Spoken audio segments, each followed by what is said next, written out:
Welcome to Asia Pacific Defence Reporter, your go-to source for cutting-edge security insights in the region. Get ready for rapid-fire analysis and commentary from the Asia Pacific with your host, Kim Bergman.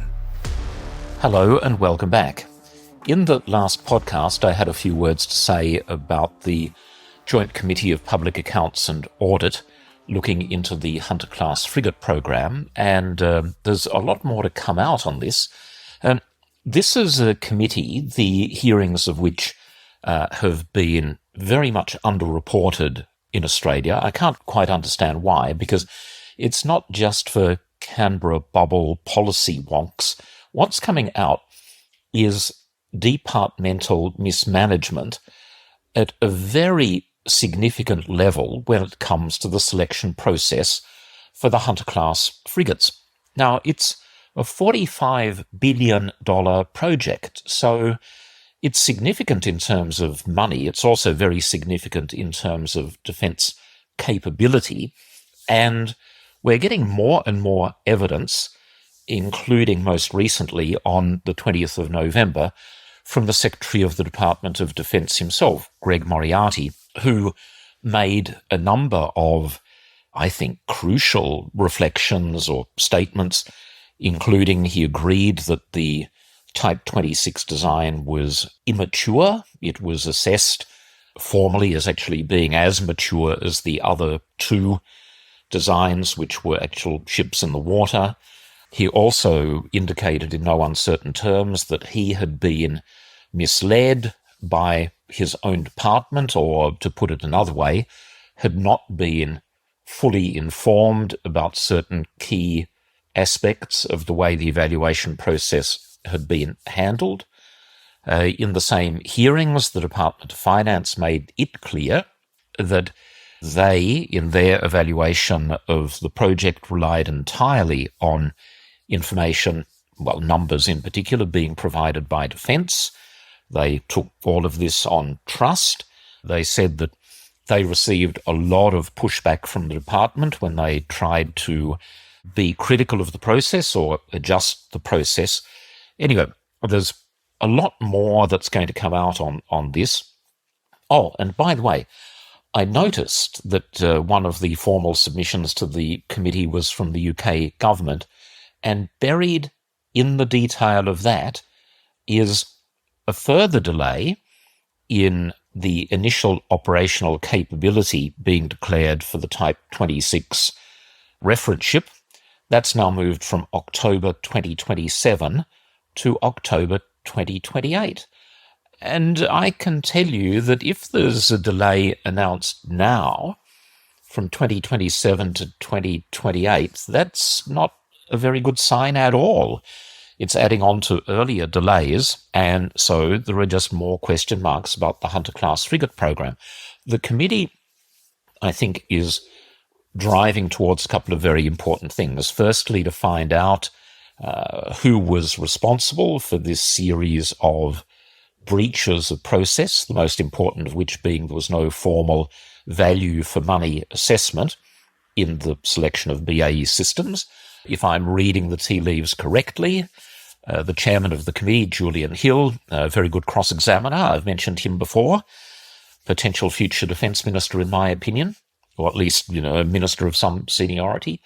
He is trying to sheet the blame, not unsurprisingly, to the former coalition government. His questions are structured around the lines of clearly the department was pressured to make a certain decision. The department accepts that they were certainly pressured to accelerate the process. There's still a lot of pushing and shoving going on about which was the correct design. Now, my own suspicion is that we will never have a definitive answer to that one, but I've got to say, it's not looking particularly good for BAE Systems and the Hunter-class frigate program, because, as I've reflected before, we have the review in the background of the entire naval surface fleet that keeps, the release of the government's response to which has been delayed until February next year. We don't know why, but one of the casualties, perhaps not in terms of cancellation, but certainly in terms of reduced numbers, is the Hunter-class program.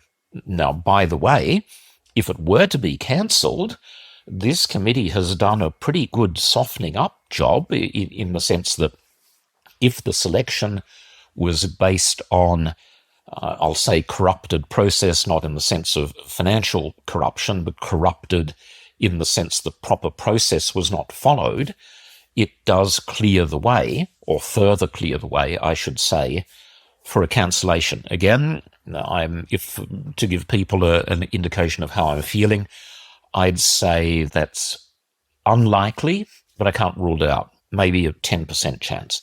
I think a far more likely outcome is reducing the number of ships from a nominal 9 down to 5, or maybe down to 3.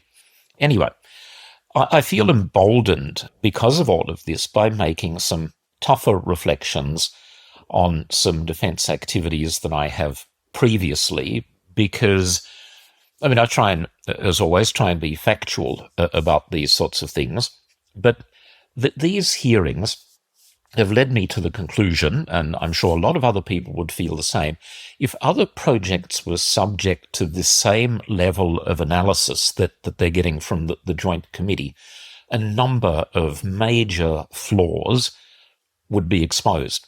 Now, the internet is indeed a wonderful thing, and I can go there and find out facts such as $1 billion in $100 notes would be approximately 18 cubic meters in size. Just try to visualize, or help people visualize, what $1 billion looks like. So it would be a cramped two-car garage. Now hold on to that thought, because I'm going to come back to it again. And the target that I have in mind at the moment, I've gone on about this in the past, is the completely unnecessary purchase of Black Hawk helicopters to replace Taipans that is in the process of costing $3 billion. Now, that's 54 cubic meters of $10 notes. 3 two-car garages, maybe one very large 5-car garages. My contention is the Taipans could and should have remained in service until 2038, as is the case for the vast majority of other users of the aircraft. And, of course, the decision to retire them prematurely is something that I've reflected on previously, but I'll go into a few more details now. Now, let's be clear at the start.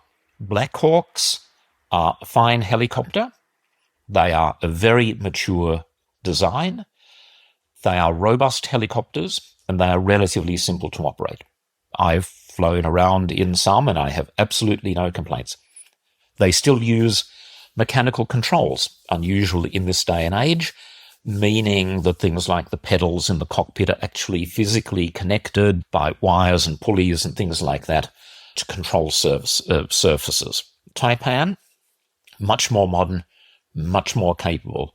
Fly-by-wire control system, so it's computers and electrical wires sending signals to actuators. Easier to maintain, safer, more precise, all of those sorts of things. But let's look at some of the other metrics comparing Taipan with Blackhawk. Taipan has a flight time of 4.5 hours. Blackhawk, 2.5 hours. So already you can see just by that metric that there's a huge performance difference in favor of Taipan. Now, Blackhawk boosters, of whom there are many, say, well, you can increase the range of Blackhawks by adding on drop tanks, but, that's increasing the weight, reducing the mobility, and guess what? I have heard very recently that those drop tanks are no longer being produced. Now, another important factor, Taipan has a weather radar. Blackhawk does not. Blackhawks don't like operating in bad weather. You prefer to leave them on the ground. Taipan, it makes no difference. With the weather radar, they can see what's going on in front of them, around them. They can choose the optimum path to fly, all of that sort of stuff. You are much better off in a Taipan in bad weather than in a Blackhawk. Blackhawk is likely to stay sitting on the ground. Now, fundamentally, Taipan is designed to far stricter commercial standards with tolerances to a level of faults to 10 to the minus 9. Black Hawk is 10 to the minus 6. And that also, by the way, helps explain why there are more flight checks involved before flying a Taipan. Commercial standards are much stricter than military standards. You don't want loads of civilians being killed in air crashes. When it comes to the military, the sad reality is the standards there are a little bit lower. I guess it's kind of a voluntary assumption of risk thing. Now, another feature that we should all be well aware of by now, certainly if you've been listening to my podcasts, Taipan comes with flotation devices, as we saw in the ditching of a helicopter in March in Nowra. Black Hawk does not. Black Hawk and its sister, the Romeo, if they go into the drink, they will sink. Taipans will float. The only, meaning that the crew can be safely evacuated. Now, we did see the tragic crash of a Taipan during Talisman Sabre, where all 4 people on board tragically lost their lives, but there was no chance for that helicopter to deploy its flotation devices because, from what we know at the moment, the helicopter hit the sea travelling so fast that there was no chance to use them, either manually, and the automatic system just didn't have time to react. No less a figure than Simon Stewart, the Chief of the Army, for whom I have a great deal of respect, told Senate estimates about this decision that he used the phrase, "Everyone had tried hard to make Taipan work, but unfortunately it had proved impossible despite the good intentions of everyone involved." Well, sir, with the greatest respect, I say to you, that's simply not good enough. You and CASG and everyone else in defence have never really come to grips with why Taipan has had low availability rates. Well, actually you have. There have been 2 internal reports, but they have both been suppressed. I doubt that you would have read them. They've been classified top secret and buried. Now, if Army and Defence and CASG had really wanted to understand what was going on, they would have sent people to New Zealand to find out why New Zealand has been able to successfully operate their Taipans. They didn't even need to visit there. They could have just called. They could have sent an email.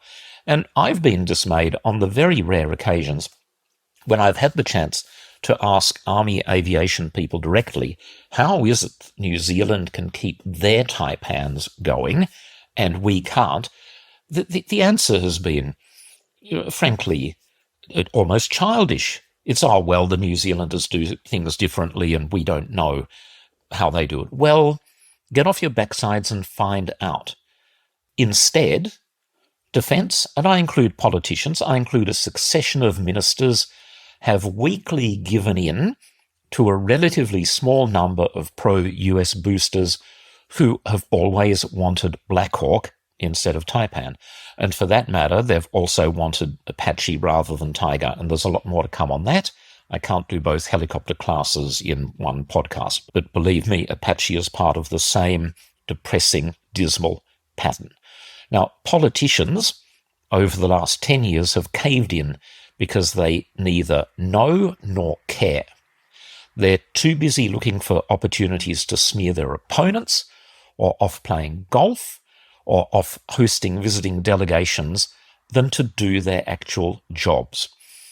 I've always, what has always been needed when it comes to, Taipan in particular, also Tiger, is a drastic overhaul of Army logistics. And if that cannot be achieved, if that's been contemplated, and if it's just too difficult, then move the job to the RAF. The Air Force is equipped to keep modern digital platforms flying, transfer it to them. Instead, the approach has always been to demonize the manufacturer Airbus helicopters, and successive ministers have gone along with this nonsense because they are just too lazy to even do some basic fact-checking. And the final piece of stupidity I've heard in this completely depressing topic is that Defence is thinking of disposing of the 45 perfectly good Taipans by burying them somewhere. Literally. That's the latest word. That even the idea of, selling them or warehousing them or whatever is proving too difficult. So just dig a big hole somewhere. Now, remember the beach shack totally packed to the rafters with $100 bills? Have you got that in your head? Imagine dosing that in petrol, stepping back, setting a fire to it and watching it all burn. That is what Army, Defence and your government has just done. Commit to the flames $3 billion buying unnecessary Blackhawks because they've been too lazy, too incompetent, or too unwilling to do the hard work of fixing the actual problem. So, people of Australia, behold a shack full of $100 bills worth a total of $3 billion going up in smoke just because your elected officials can't be bothered doing their jobs.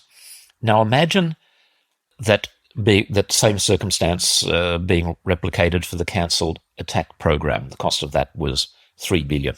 So there goes another beach shack, absolutely crammed with $100 notes. Next in line, a smaller beach shack crammed with banknotes. That's the unnecessary $2.65 billion because again, pro-US Army boosters are buying second-hand Abrams main battle tanks. Next, the cancelled Land 200 battle management system from Elbit. Again, a huge Army failure. That's around $2 billion worth of burning currency. The AUKUS down payment, which I've gone on about, $4.7 billion, or $5 billion if you include the forced purchase of the Certas towed array sonar, is 90 cubic meters of $100 notes. And an even bigger one, as I've touched on, the unnecessary replacement of the Tiger ARH with Apaches, that's $7 billion or 126 cubic meters of cash up in smoke. Now, imagine all of that happening at the same time. In fact, there's a certain concurrency to these things. These are all events that have occurred in the last, 2 years. You're looking at a row of burning beach houses full of money because no one can be bothered doing genuine analysis of what is needed, let alone manage how the money is being spent. Now, about half of the defence budget, I'll add to that, is made up of the salaries of defence personnel. That's just budgetary fact. This year, a $50 billion defence budget is seeing about $25 billion going in paychecks. So if the time, travel and expenses of all of the people involved in these failed projects or unnecessary purchases is taken into account, those large piles of burning cash can probably be doubled. All systems have waste. No one does procurement perfectly, there's no doubt about that. But Australia, in the last few years, seems to be deteriorating, and we seem to be ramping up our efforts to spend money for little or no return at all. I'll just take a deep breath there. As far as I can tell, this is happening for two main reasons. A lack of internal contestability, which I've touched on before, and I'll again in the future delve into that, and also a lack of personal accountability. That's another topic dear to my heart. I was at this point going to tell a personal story about lack of personal responsibility, not on my behalf, but an example that I was involved in. But with an eye on the clock, I'll have to save that for next time. Now, just to finish up on a couple of quick matters. Australia, frustratingly, still refuses to open our embassy in Kiev. We had the situation of an Australian fighting with Ukraine who was killed in action about a week ago, and arrangements for his body to be repatriated are being done via the New Zealand embassy in Kiev. Because of the 50 countries supporting Ukraine, Australia is the only one refusing to reopen our embassy. And the light bulb went off in my head. I thought, why are we unique in this regard? Why is the government hiding behind this idea of advice from the security service. Supposedly, it's the security officials who keep on saying, well, we advise against it. The government, ethical cowards that they are, saying, oh, well, if it were up to us, it might be different, but the security people, and we can't go against their advice. Well, yes, you can. You can overrule it. But here's the thought that I have had. The government is hiding behind the same excuse for not releasing details of VIP aircraft flights. All of this stuff used to be on the record until about 18 months ago. Now the government is saying exactly the same thing. Oh, well, we would like to, but the security people are advising us that it would be providing pattern of life movement information, which you get from the social media pages of ministers anyway. So connect the dots. No, that they're not going to buck security advice when it comes to Kiev, because then they'll be asked questions. If you're disregarding the advice regarding the embassy in Kiev, why can't you disregard the advice for VIP flights? So I think it's all tied in together.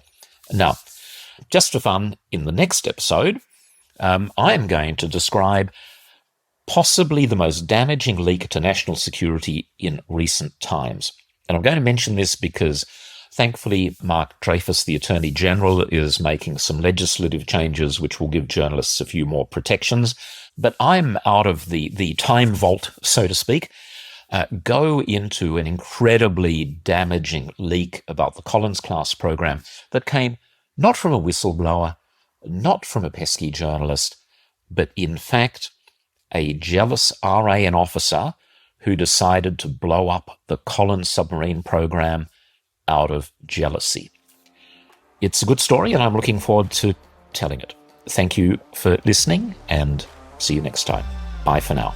That's today's Asia-Pacific Defence Reporter. For more in-depth articles, expert opinions and exclusive interviews, visit AsiaPacificDefenceReporter.com. Stay informed, stay ahead. This is your source for all things defence. Until next time.